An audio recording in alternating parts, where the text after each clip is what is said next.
Welcome to Stream of Conscience, brought to you by Democracy for America, Fairfield County. I'm your host, John Hartwell. Our guests today are from the Working Families Party, a grassroots political progressive organization originally formed in New York by a coalition of labor unions, neighborhood activists, and community organizers.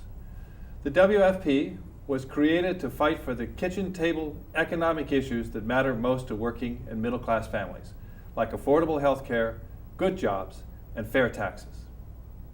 John Green has been the executive director of Connecticut Working Families since its founding in 2002. Previously, John worked as a labor and community organizer in Chicago.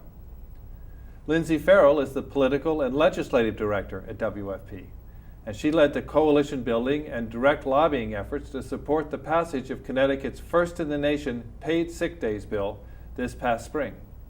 Before coming to Connecticut, Lindsay worked as the canvas director for the New York Working Families Party, running one of the nation's most respected year-round grassroots field operations.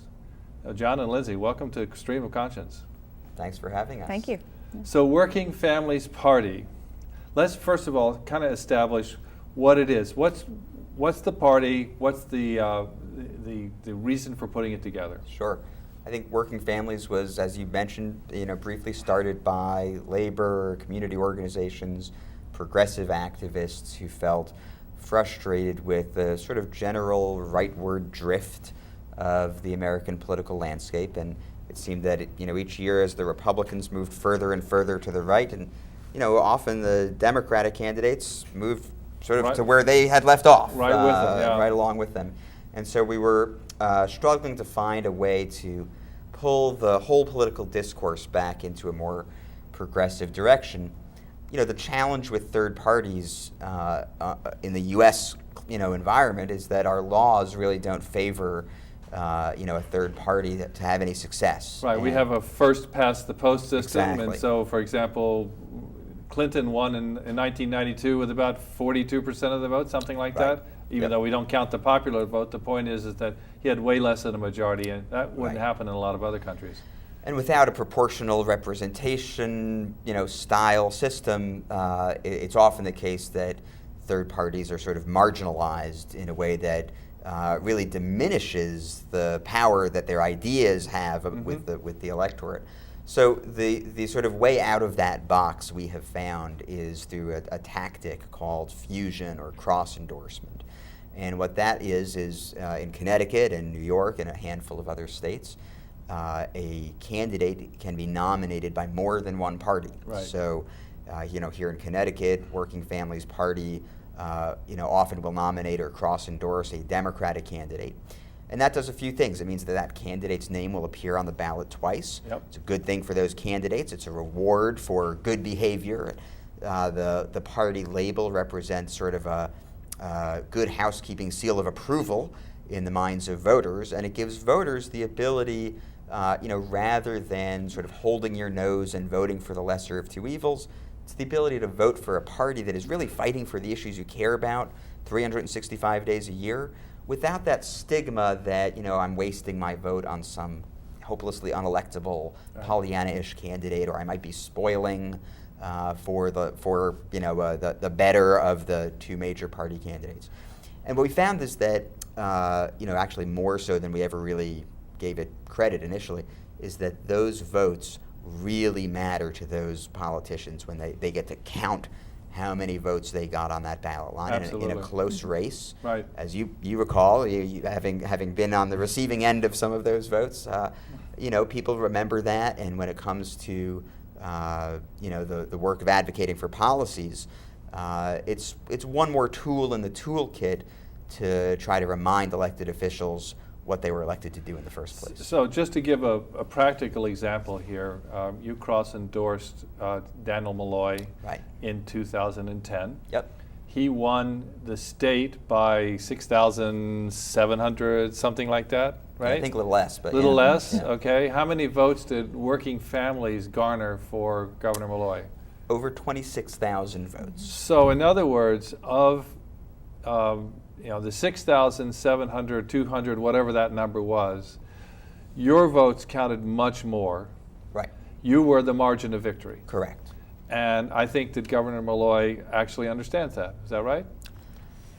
We've We never think asked him. Yeah, most of the folks who run for office can add and do basic Right. arithmetic. So yes. Well, the reason why I say that is because the next thing that happened in the spring, one of the very first initiatives, it seemed to me, that went through the legislature, even though we were fighting desperately about budget things late into the summer and Right. going back and forth with the unions, Yeah. et cetera, your number one issue, Lindsay, and you were directly involved in this, was paid sick days. And Dan Malloy had run on a platform of saying he was in favor of sick days, paid sick days. And what happened when we came to the spring? He fought for it with us. He fought for it. He was actually a very strong advocate, and we were very fortunate for him to push the issue as far as he did. He directly lobbied the Senate to make sure that it got passed, and he was very, very strong on that issue. I think part of that has to be attributed to the fact that we worked very hard to help him win his election in the first place. Right. So the margin of victory idea has a lot of power when you, in fact, are right there. And I know in 2008 and 2010, when I ran for the state senate, I was endorsed by Working Families. Jim Himes has been endorsed by Working Families. Chris Murphy has in the past. So there are a lot of people who actually win elections as opposed to who have come to you and said they want your endorsement, and it helps them out. So now, how do you organize on the ground? Because one of the things we're interested in is talking about how you do outreach, how you find people, how you get them motivated, especially in a situation where you're in the minority. You're not the majority party, and you may never be, but you certainly aren't now. And yet, you've got a message out there, and you want to work with people. How do you do that? Talk about our field work. Sure. In a certain way, being an outsider is one of the best things we have going for ourselves. Okay. We do a lot of just very grassroots voter or grassroots contact to people on the issues that we care about. And we do a lot of just plain door-to-door work, knocking on people's doors, asking them to sign a petition, asking them to write a letter, make a phone call to their elected official. We do a lot of phone calls, also asking them to write letters to the editor and do these grassroots components of a campaign. So this is basic blocking and tackling that's been done forever. But you're doing it not only during an election time when the parties seem to try to get everybody to write letters and make phone calls and a few candidates go to door, but you're actually doing it year-round. Is that right? Yes, there are no shortcuts. You really just have to talk to as many people as you can and get the message out. And on the issues that we fight for, issues about being able to pay your bills, keep a roof over your head, put food on the table, most people agree with us on our issues. So Sure. it really is just getting out there and talking to voters at the doors or on the phones. And because we do it year-round, because we do it on issues, when we come back to them in October talking about elections, I think we have a lot more credibility with the communities that we've done that work in, because they know, they know we're not just another political campaign that's coming around for votes when it's election time, Right. because they saw us 6 months, 7 months earlier knocking on their door, asking them to help pass a piece of legislation. And that means a lot to voters, I think. Now, where are you working on a regular basis? What communities are you the strongest in? Well, we're probably strongest in Hartford in terms of the electoral work that we do, Right. Where we have been able to elect, at this point, 3 members to the city council, 2 on the Board of Education, what we think is the first third-party registrar in Connecticut history. So that's been a sort of highlight for us in terms of electoral work. But I would say that really the issues that we champion and that kind of advocacy work we do often leads us to sort of blue collar, suburban areas and parts of the state. So places like West Haven, East Haven. Here in Norwalk. Norwalk, right? East Hartford. Any place where the reality is an issue like paid sick days or tax reform. These are things that resonate with, I don't want to quite say the 99%, but a good 85% of the electorate. So, the bottom 80% of the income scale, it tends to be very supportive of those issues. So we find that message and frankly the dissatisfaction with politics as usual and the major parties it exists in a large parts of the state. Hard to door knock in Barkhamsted, but we try to get everywhere. Yeah. Well, now in Hartford, as you mentioned, you've just elected 3 city council members. That's up from 2 in the past. Right. How many Republicans are there on the city council in Hartford? Well, there are none. At There this are point. none. So you are the loyal opposition now in Hartford. It'll be interesting to see what happens, literally over the next few days, because as you know, after these municipal elections, it's sort of the wheeling and dealing phase of the campaign. Someone's going to have to kind of patch together a coalition government, and there's some divisions within the Democrats that could allow us to play that role of being a part of the majority Really? caucus on the city council. So you could enter into a coalition as the junior partner with a couple, 3 Democrats, and are there 9 people on the council? There's is that 9 right? on the council. We'd actually be an equal partner. Could be an equal partner. Yeah, you've got 3. Is, That's right, 3 and 3. You're in good shape. So. Exactly. Interesting. Well, you could pick up 2, and you could become the majority. You could become the major partner there. Yeah, that's right. And that's happened in Hartford before, actually. But the election results were pretty gratifying to us. We've done a lot of work to sort of get to that point, and. So talk about that work. What did you do in Hartford to actually catch fire and elect 3? You've got 1/3 of the city council. That's right. pretty good for a minority third party. Right, and we should clarify: these are not cross-endorsed candidates. These are people who just ran on your ticket. ticket. Lindsay, what were you doing? We ran a traditional campaign with a lot of doors knocked and a lot of phone calls made, a few mail pieces. Troops? Who are the troops? Yeah, because I've worked in campaigns down here, and we got lots of people on the Democratic town committees, but not often a lot of people sitting there making those phones, and nobody wants to go door to door. Right. So tell me about this. How's it work? So part of what helped us was that we just had really good candidates, and that was essentially the message of the campaign was.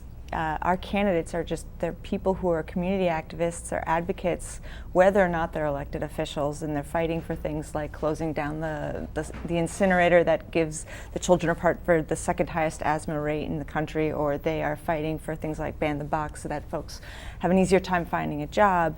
They're doing these kinds of things anyway. Ban the box would be big box stores? No, a policy that would allow people who have come out of prison to not have to disclose that information when they're looking for a job. Of course. And it just helps them reintegrate with a little bit more And ease. What's a good candidate for you? You say you've got good candidates. Tell me, what's a thumbnail description of your candidate? Sure. Well, we had 4 candidates: Luis Cotto, Larry Deutsch, Cynthia Jennings, and Joelle Cruz, and we met them at one stage or another through their activism. For example, Joelle Cruz we met on the Universal Healthcare campaign with the Universal Healthcare Foundation's push for Sustanet. So I guess a good candidate is just somebody who's already doing the work for good policy. Right. And because they were engaged in that way, because they had spent their time working with the community that they live in and working with folks to push an agenda, whether it's a healthier city, a more vibrant city, better health care, they had their own base. They had folks who were other activists who were already working with them, who were willing to get involved in the campaign. I guess that, that so they bring doesn't. their organization with them. They bring the people who they've been working with Right. them, which isn't something that always happens with folks who are just kind of, making friends with the right people on the right town committees. It's not enough to simply say, oh, I know what needs to be done, and I'm going to stand for election, and I'm going to change the world. In fact, you're talking and working with people who have already been committed to doing things, out there working on projects, so that when it comes time to run for election, they're already a part of the community. I think in Hartford, the sad sort of history there is that there's partly just because of the incredible concentration of Democratic votes there, that whoever the Democratic town committee, really is a tiny little clique of people in the grand scheme of things. Whoever they pick basically gets elected. Right. And so there's no connection between the people who end up leading and governing the city and the population that they represent. There's very little relationship between being elected and having to earn the respect of voters. And so we seek out candidates who are out there doing that work as activists with the understanding that, you know, we need to earn the respect and the votes that we're going to get on election day. And so we end up, I think the caliber of the candidates is better. It also just creates a different kind of democracy because it's no longer the case that everyone is just taking the election for granted. Right. So Well, and you had a mayor who recently, I think, is on his way to jail or has arrived there. he's on appeal. On appeal. So that's so typical of the big city machines in the past, is that there are people, a small group of people at the top who control things. They pass out patronage so everybody in the middle is happy, and then the people at the bottom are disconnected but don't have any place to go. And all the decisions that voters would normally get to make are made for them long before Election Day. Right. Yeah. Now, what do you hope to do with this power, this responsibility you have now in the city council in Hartford? What? Well, there's a lot of challenges, and we also shouldn't have any, kind of illusions about how much power a city council itself really has over, the direction of the economy, for example. But of course. But there are clearly things that we could do. And I'll just point to one example about, let's see, it would have been in 2008, prior to the huge economic crash at the end of the year. The Hartford Insurance Company came to the city of Hartford and asked for a tax-fixing agreement. A huge insurance company, big multinational company, at the time fairly profitable. And they asked for about a $10 million tax break over 5 or 6 years. And there was no community benefits language in that agreement. There were no conditions in terms of job creation or benefits for the taxpayers and the population in Hartford. And that tax fixing agreement passed 7-2, with the 2 working families people voting against it.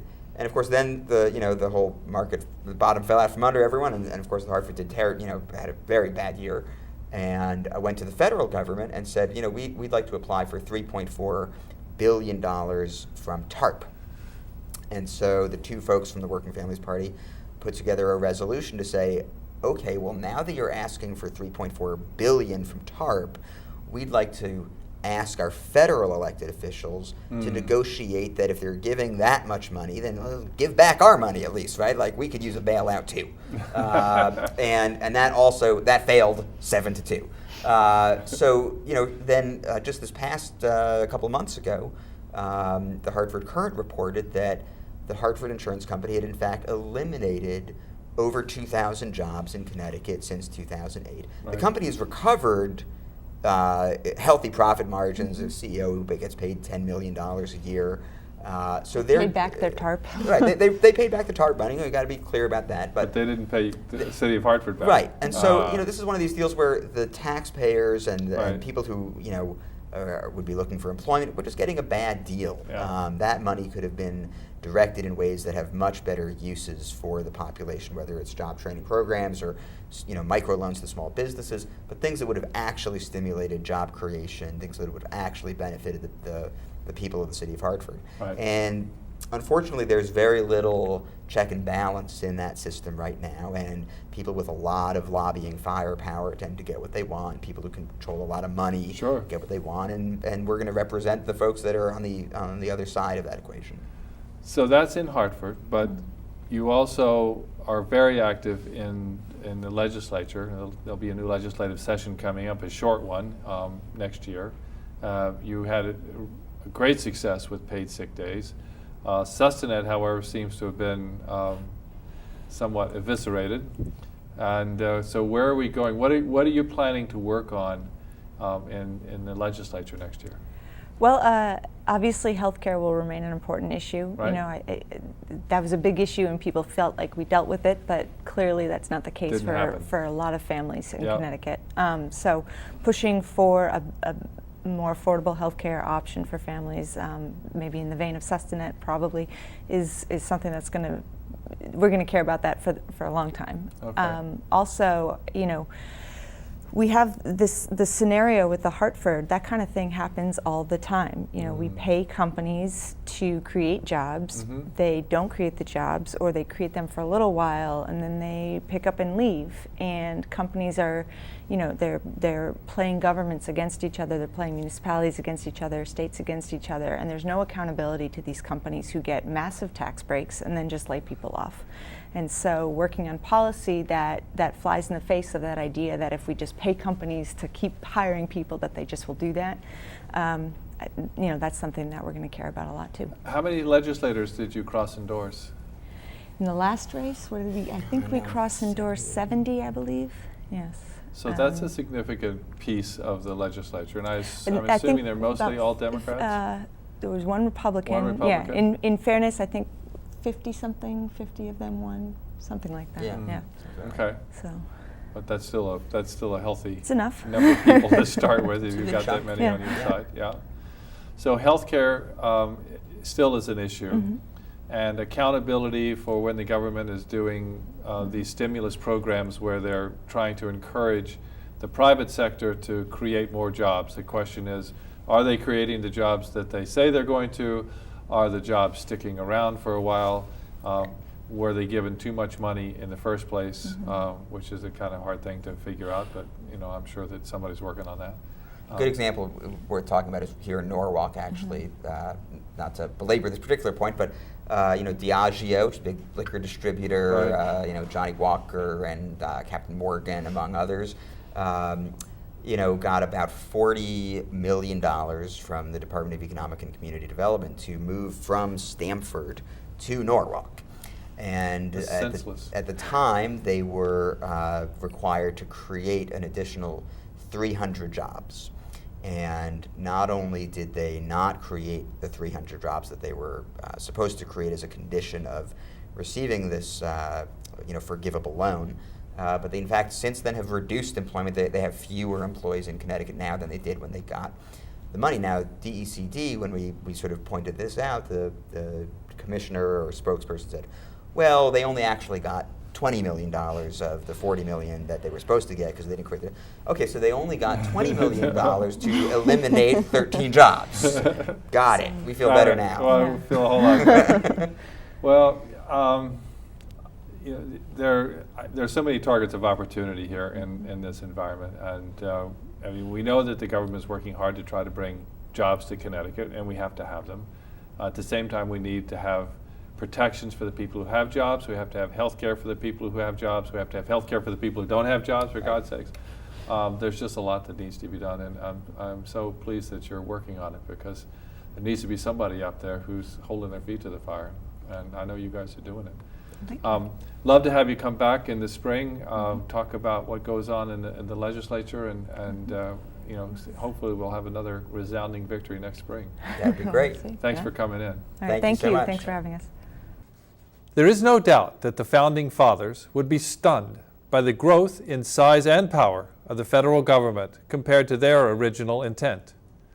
There's also little doubt that, given a 5-minute overview of American history for the past 200 years, that they would understand and approve of the results. The Founding Fathers were revolutionaries, as we all know. They didn't like the political system they grew up in, and they got rid of it. But they also were experimenters who were not afraid to try something new, and if it didn't work, get rid of that too, and go on to something else. The Constitution that they wrote in 1787 was actually an enormous expansion of central government, taking power away from the 13 states, investing it in an untested federal structure. And the ink was hardly dry on that document before they began making major refinements, adding 10 amendments we now call the Bill of Rights that specifically address shortcomings in the original effort. Shortly after that, Chief Justice John Marshall, the earliest activist judge, created a whole new power for the courts when he declared that they could rule a law passed by Congress as unconstitutional, something that was never envisioned by the Founding Fathers. Unlike the powers granted by the Constitution or added through amendments, this role has never been formally enacted, but it is now accepted as legitimate for the courts.